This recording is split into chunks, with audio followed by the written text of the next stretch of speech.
My car. Oh, All right. Good evening, WNBA and women's basketball fans, inching ever so closer to the historic 20th season of WNBA hoops.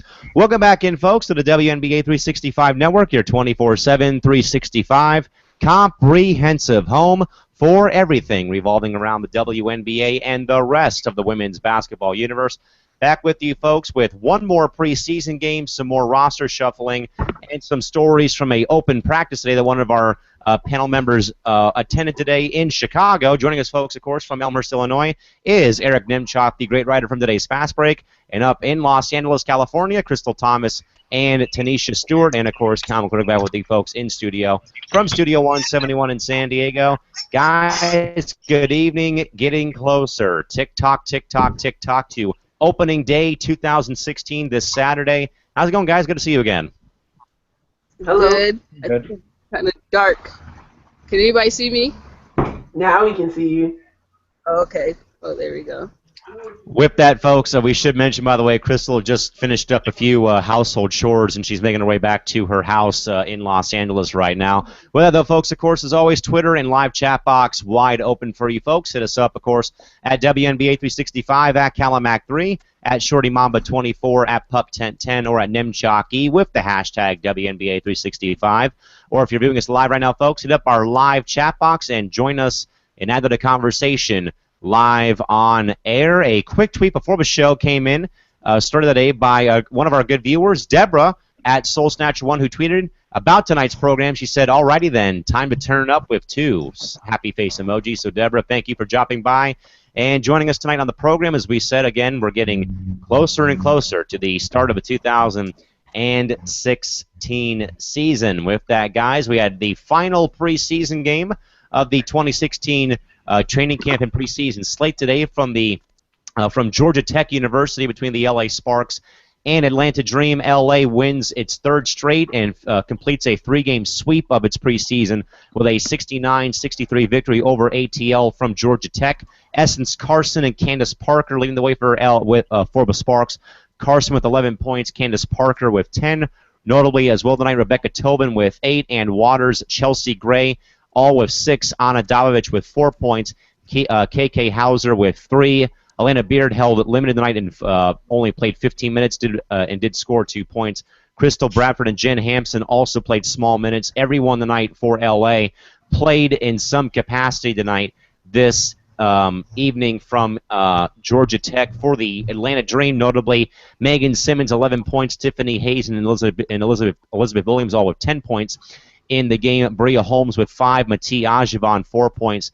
Also notably, Carla Cortijo and Sierra Burdick all with 2 points. Rashonda Gray, 9 minutes, no points.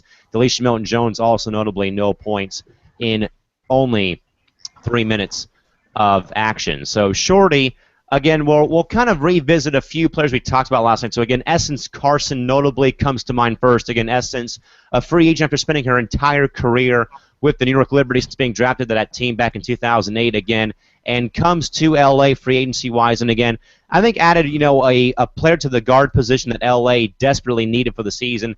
And through the 2 games she's played, has looked pretty solid. Looks healthy, looks good, and looks like she's in pretty good shape for the season. Shorty, how valuable how valuable will Essence Carson, in your mind, be for LA going forward in 2016? I think she is coming to the team, bringing her defensive presence to the roster. Now, she's not going to be counted on to do a lot of scoring for the LA Sparks, but we all know that Agler, likes his defensive guard. So I think that is where Carson will come in, bring her defensive presence, on the perimeter against different opponents night in and night out. So that's definitely what she'll be bringing to the Sparks this season.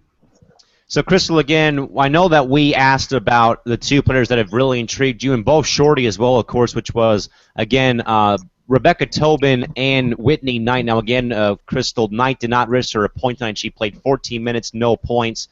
Rebecca Tobin had 19 minutes played, had 8 points. But again, okay, Crystal, maybe one rough game. But I think those have been the 2 players that have really been under, off the radar or under the radar players so far for LA. in training camp and preseason, and from what we've gathered from sources with LA, that they have really been impressing the coaching staff during the entire time of training camp and preseason. Crystal, in your mind, though, do these two players of Whitney Knight and Rebecca Tobin fit the mold of this LA roster for 2016? Because it looks like, from what we've seen at least and heard from either friends or other media folks, that that LA may have two diamonds in the rough for 2016. But what do you think and why? I believe so. I was really impressed with Tobin.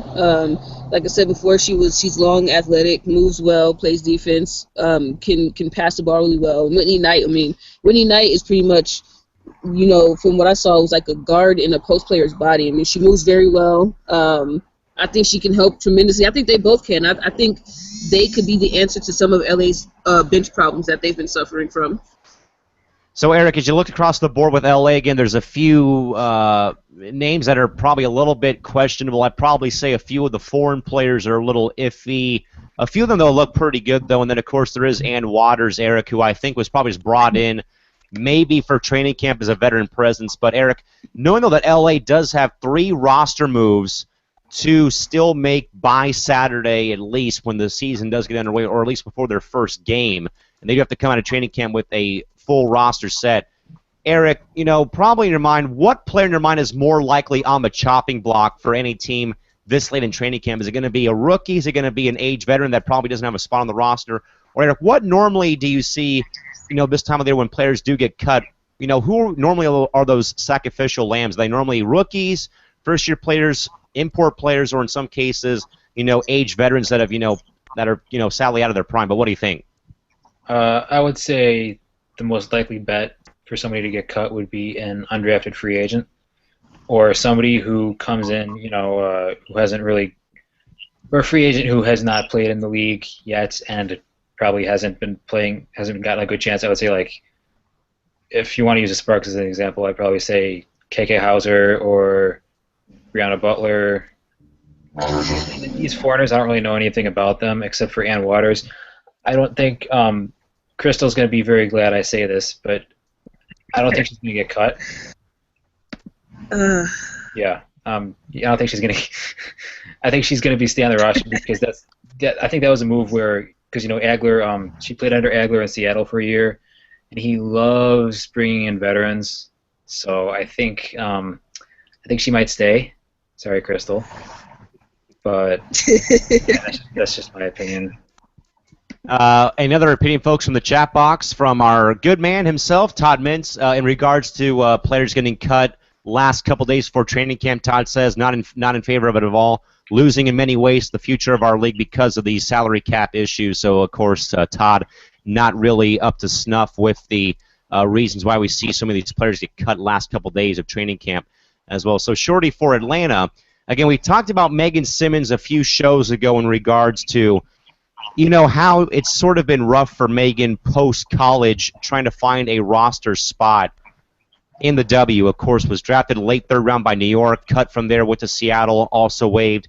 And I think Shorty, perhaps, has a pretty small window of hope to make the roster for Atlanta. I think the couple games we've seen her play shows that I think that perhaps there's been a period of maturity and growth in her, perhaps, for one.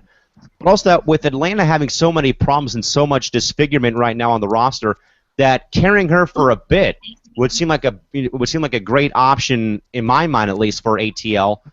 But Shorty, what do you think though about perhaps Megan Simmons finally making a WNBA roster for at least the start of a season?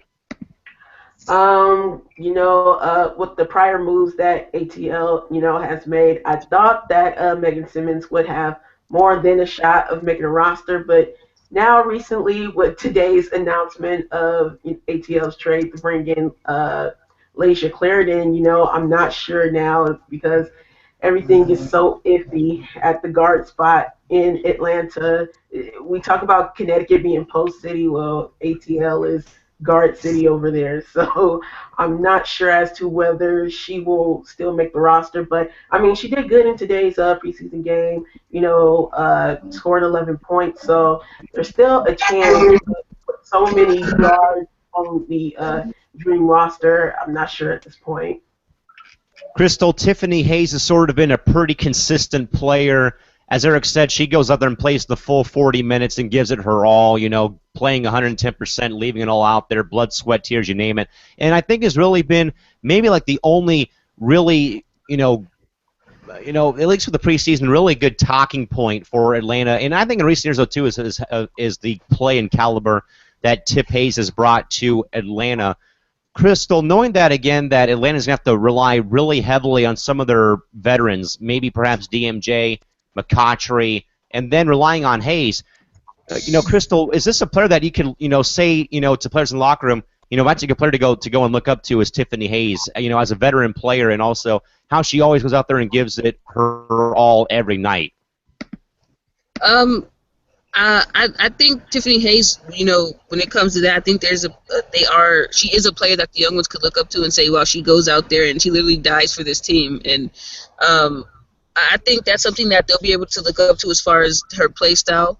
I don't know if I can really say she's a leader just yet. I think she will get there eventually, but I do think she is somebody on the team that the players can look up to and say, hey, we should, play as tough as she does. She gives it 110% every night, so we should go out there and do the same. And Eric, and I'm not going to, jump to conclusions here, Ms. Woman. Again, we did not see Angel McCautry play any preseason action. Eric, in your mind, is there any room for concern about Angel not playing in these preseason games? I know that we've talked about this a little bit with either, how long will you play the vets or run the rookies in their, in these 3 games. Eric, any, possible concern in your mind, though, about Michael Cooper holding out McCautry for those 3 preseason games at all, or what do you think? No. Angel McCautry, she's fine, I think. I think Michael Cooper is just using this opportunity to figure out what he has. Because that's pretty much what the preseason is for. Like, your team is going to be built around Angel McCautry no matter who makes it. But I think he's just, especially with all these point guards coming in and out, I think they're still trying to figure that out. So it's best not to have a player who, is going to be taking a lot of shots, be a very high usage rating. So I think she'll be fine. She'll be good to go for opening day. So again, folks, recap the final preseason game of the year again. LA over Atlanta 69-63 to end the 2016 preseason. We will now, folks, go to the transactions that were made today. Again, teams clearing away the final few puzzle pieces that don't fit their puzzle for 2016. Following players were waived today and or moved elsewhere in the WNBA. Following players waived today by Atlanta, Nia Johnson and Ariel Massengale both waived. Leja Clarendon dealt from Indy to Atlanta for a second-round pick in next year's draft. Kelsey Manano, Zana Medley, and Vicky McIntyre all waived by the Stars. Lexi Eden Ridlich, Angel Goodrich, and Crystal Thomas all waived by Seattle this as well today. Shorty, let's talk about the trade again. It's Indiana dealing Leja Clarendon to Atlanta for the Dreams 2017 second-round pick. Shorty, this actually is a question posed from Todd to all of us, and here we'll start with you on this. Shorty, question being, why do you think Leja was dealt from Indy to Atlanta? From my perspective, I just say they wanted to go with something different. I mean, because you look at the roster, I mean, they have Rand January, Shanice Johnson, they, just recently drafted Tiffany Mitchell, and then you have those 3 choices between Clarendon, Bree Mosley, and Erica Wheeler. Now, Leja, she really didn't do much in the preseason, but of course they still know about her from previous play. But Erica Wheeler, even though I would say Leja is probably still better than her, but still, Wheeler came in. No, seriously, Wheeler came in, in their first preseason game, dropped 14 points, 2 rebounds, 2 assists. And then Bree Mosley also came in, in their first preseason game, dropped 16 points as well. So I necessarily don't want to say that she got outplayed by, the other 2, but from what it looks like, she did. So, they had a choice between those 3 players, and obviously she didn't make the cut. So I just think that the Fever overall was just looking to go into a change of direction, and they dealt Leja Clarendon. Crystal, I think more as Shorty, just as Shorty hit the nail on the head. I think it was more so because too much clogging at the guard position. I think is why they dealt Leja to Atlanta again for ATL's second round pick in next year's draft. Crystal, part two of Todd's question is: does this move hurt Indy at the point in your mind? What do you think? I don't think so. I don't think it hurts Indy at all. I mean, they just drafted Tiffany Mitchell, who isn't really a point guard, but I mean, if they needed to be one, I guess they can try to help her transition. They still have Maggie Lucas and Erica Wheeler. As Shorty said in a crazy term, Leja Clarendon is still better than Erica Wheeler, but that's why I was laughing. I wasn't laughing at. I was laughing at the way you said it, but yeah, I don't think it hurts them. I don't think it hurts them. I don't think so. Indiana, they're very smartly coached by Stephanie White, and I think Stephanie White will have something figured out, before the season gets too haywire. So, Eric, to revisit Todd's question again, we'll get your take. Why do you think Indy dealt Leja Clarendon to Atlanta in your mind? I have no idea. I honestly can't answer that. I think Indy. Well, when you ask that question, you got to think about who proposed the trade, right? I think Indy. It's still a tough question. Atlanta obviously still looking for a point guard. Leja Clarendon, you would probably not call a pure point guard, but their standards over in Atlanta for point guards are kind of strange anyway. So, to put it diplomatically. And I think Crystal was right on when she said Indy has plenty of players who could take over, who could back up Breon January anyway. I think Tiffany Mitchell has better point guard skills than people give her credit for. She played in a really post-heavy offense at South Carolina, so people will look at her and say, well, her assists weren't very high. Well, yeah, because all they ran was high lows and post-ups all the time. So and I think Steph White, she's a pretty brilliant coach. She'll be able to help Tiffany transform herself into at least a backup point guard. In today's league, it's not really a matter of there being a air quotes pure point guard. It's just, can they handle, can they bring the ball up, can they initiate the offense? And that's all you really ask from. So I think Mitchell is definitely a player who will be able to do that, if not now, in the short-term future.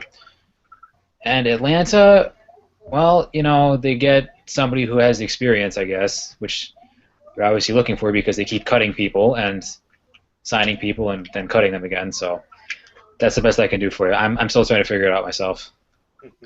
Yeah, Eric, no problem. Revisiting the chat box, folks, DJ comments in about the topic we've been discussing here. DJ says she let a rookie and a player who struggled to stay in the league take her job. She would fit ATL's system, not a true PG, and they don't really run any plays in his mind or their mind. So, DJ, thank you for dropping by and joining us tonight, and for giving us your 2 cents on the WNBA and women's basketball world this evening again. But again, folks, to revisit that trade again, that was the Fever trading Leja Clarendon to Atlanta for the Dreams 2017 second-round pick. Again, that was the move made today. Again, once more, that's the notable trade of the day here this afternoon and for the course of today. Shorty, the WNBA will be featured, guys, on ESPN the magazine's upcoming release on Saturday in wake of the 20th season for the WNBA. And again, Shorty, I think it's a pretty monumental thing that you will see the WNBA featured front cover of the ESPN magazine for the upcoming week again to officially tip off the 20th season of the WNBA. Shorty, as much as we know about the negative social media backlash and outrage towards female sports writers and female athletes, and in this case even the WNBA and its teams, Shorty, in your mind, how important is it, though, that ESPN is showcasing the WNBA during a very historic time for the league, again, their 20th season, with all the naysayers and doubters. How important is it, though, in your mind, Shorty, again, that ESPN is featuring the WNBA in its next upcoming magazine issue release coming up this Saturday on the official 20th season tip-off day for the league? I mean, I think it's pretty, as you said, monumental, and the league is coming into its 20th season, and, it's still showing that it's still valuable and viewable to, the rest of the fan base. So that's, a good thing in itself. But I just want to, I guess, bring up a little piece or whatever what's going down within the magazine. Okay, so the magazine cover is released. Now there's a bit of a controversy with that because now there's so many other people, uh, you could say, having problems with the cover, saying, "Oh, who's on? This person is in it. This person is on, and who all got left out?" And this Swoops and Lisa and Candace Parker and whoever the case may be should be on the cover. And I'm like, you guys, look, I know that not everyone's, favorite or top choice in a player is on the cover, but I still say, the magazine should still be celebrated and it should still be looked as, something that, we should all celebrate. So just leave it at that, guys, and, just celebrate the season. Guys, real quick, a quick comment from Todd in regards to this topic again about the WNBA being featured marquee front page news, front cover of the latest installment of ESPN the magazine released on Saturday. Todd says we will not usually see that magazine most places and bookstores until the following week, but it is a good sign. Also, to carry the Phoenix-Minnesota game on Saturday on ESPN is a good opener everyone can look forward to on Saturday. So again, Crystal, in your mind again, there's a T-shirt that I saw from one of our good correspondents and good Twitter followers out there, from Tanya Olick on Twitter, I believe from the team shop in Phoenix. That is a like a chocolate gray shirt with the 20th season logo, and it says, people said we couldn't, 20 years says we can in regards to this year. Again, Crystal, in your mind, how monumental is it again that we will have the WNBA featured front page news pretty much, but on the front cover of ESPN the magazine, and also, as Todd brought those as well again, Crystal, Mercury Lynx rematch of last year's conference finals on the mothership on ESPN 1 on Saturday at 4:30 Pacific. I think it's awesome. I mean, like Shorty said, we should just be happy that they're even, having a magazine dedicated to the WNBA for 20 years. I mean, who cares if their mommy, their daddy, their auntie, their great uncle isn't on the cover? I mean, at least the WNBA has a cover. So, I think we should just be happy with what we have, and it's like I said. I agree with Shorty. I mean, it's awesome that they're acknowledging, a major sports like that, and they're acknowledging, these women having been around, the league having been around for 20 years, and I do think that Mercury Minnesota game is going to be really good. I'm going to be watching it. I know that Phoenix is going to be out for some vengeance for that last game that they shouldn't have lost. I can't wait to see what's going to happen. I think Diana Taurasi being back is going to just make the ratings go up. I can't wait. I want to see who's going to win that game. I already know Phoenix is going to win anyway. I'm betting 50 cent on it. So, I think. I'm saying, Eric, I think it's just going to be awesome, and I can't wait to watch. I was going to say, remember having last time you bet 50 cents, you lost Eric, and you still haven't paid him back ever since. So pay up there, Crystal. Eric, going to you again. And like Crystal and Tanisha said, though, Eric, it shouldn't matter who's on the cover, what someone thinks about lowering the rims, or who made the Olympic roster, Eric. Be thankful that ESPN is even considering and even putting the WNBA on both ESPN 1 on Saturday, when they could be showing, a lot of other more important sporting events, or even in this case, they're putting them on the front cover of ESPN the magazine for the upcoming week. So again, Eric, in your mind, how important and monumental is, though, again, to see the WNBA, getting at least for the start, Eric, good press on the first day of the season with the magazine and Mercury Lynx on ESPN 1. Yeah. First, I'd like to apologize to Crystal. I heard you got caught by Seattle. I knew somebody was going to say it. Better luck next time. Better luck next time, bro. I was waiting for that. I was waiting for it. It's definitely a big deal when you have games on ESPN. I don't know if a lot of people realize the difference, but ESPN versus ESPN2, it's a pretty big difference. So having a WNBA game, and WNBA games are never featured on ESPN, so that's pretty unprecedented in itself. I would kind of like it to be on ABC, but beggars can't be choosers at this point. but they have like probably the best matchup in the league slated for it. So that's really great.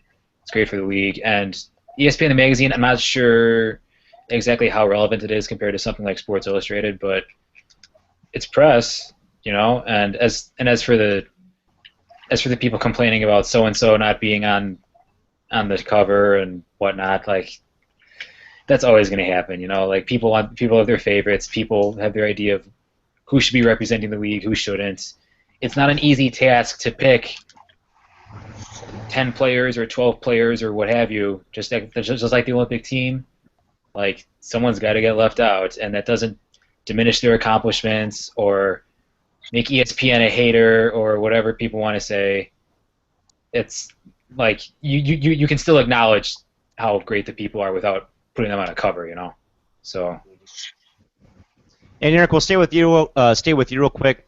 Eric, you actually did venture out to the Allstate Arena in Rosemont, Illinois, folks. In case you didn't know what, Rosemont is a suburb of the Sky. Do not actually play in Chicago. They play in Rosemont, Illinois. Allstate Arena, if you don't know, home of WrestleMania 22 in 2007, like the last actual WrestleMania I actually sat through. But anyway, Eric, you were there though for the Sky's open practice today at the arena. Got to catch up with a few of the players today. Eric, take us through though your experience though going to open practice, meeting the players, and of course adding more to the anticipation for the season. But Eric, though, in your mind though, how fun is Eric, in your mind though, just give us your overall thoughts about again going out for what is a pretty nice thing for any team to do, again, open practice for their fans. It's really fun. It's something I look forward to as a fan every year, and I think a lot of other people do too. Basically, every year we get to sit down at a practice for about an hour, 45 minutes, an hour. We get to watch them scrimmage, play against a male practice squad, run plays, stuff like that. And then they open it up to the fans. People were able to, meet the players, get autographs, get pictures with them and stuff, kind of mingle and chat for a little while. And this year it was really great because they had the entire arena was open up, not just the court. They had some players were over here, some players were on the concourse, some players whatnot. As you can see, we got a handy dandy map of Allstate Arena. So we got EDD was up. She was up there. She was up there. See, yeah, we got Jameer Faulkner, Jessica Breland, Tamara Young on the court. Good stuff here. Even though they printed it upside down, like all the other sections upside down, so they kind of messed that up. But it was a good job, good effort by Sky staff. Definitely respectable, and had a good time. Making me looking forward to Saturday. And Eric, real quick, your buddy Steve Rice, Women's Basketball Daily, says, Eric, what are your first impressions about Imani Boyette after meeting her today? Ooh, after meeting her today, Imani's a great person. She's really nice. She's a real sweetheart. She's very intelligent, very likable, easy to talk to. Gets along great with the fans. As far as on the court, it's pretty hard to judge just from one specific practice because, first of all, the rotations are coming and going. Like Pookie couldn't play all of her people at once, especially against the male practice squad because it was 3-on-3, and one group of 3 players would run a drill, then another group of 3 players would run the same drill, so on and so forth. She's got a learning curve. I don't think there's any doubt about that. She might struggle to get some minutes early on, but I think she's going to be a part of this team for a long time. And Eric, Todd wanted to bring up a point, and he's kind of comparing both SI to ESPN the magazine. Todd thinks it's better for the WNBA being in ESPN the magazine more so than SI, saying he believes that SI would only give the league brief, cheap synopsis, basically.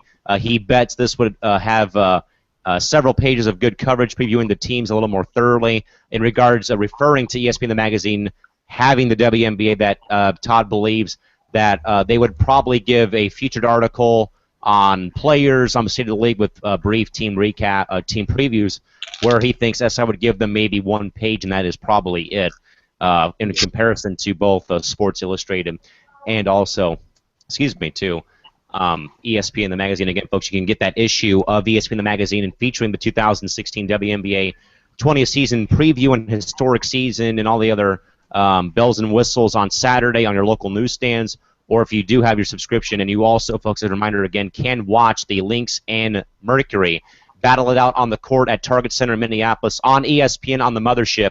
Again, and we'll have full coverage of those games on Saturday. With that, folks, we will see you folks right back here, same bad time, same bad channel with the same bad people. For Eric Nimchok, Crystal Thomas, Antonisha Stewart, Mrs. Cal McClurg signing off. See you folks mañana. Take care. Good night. Bye-bye.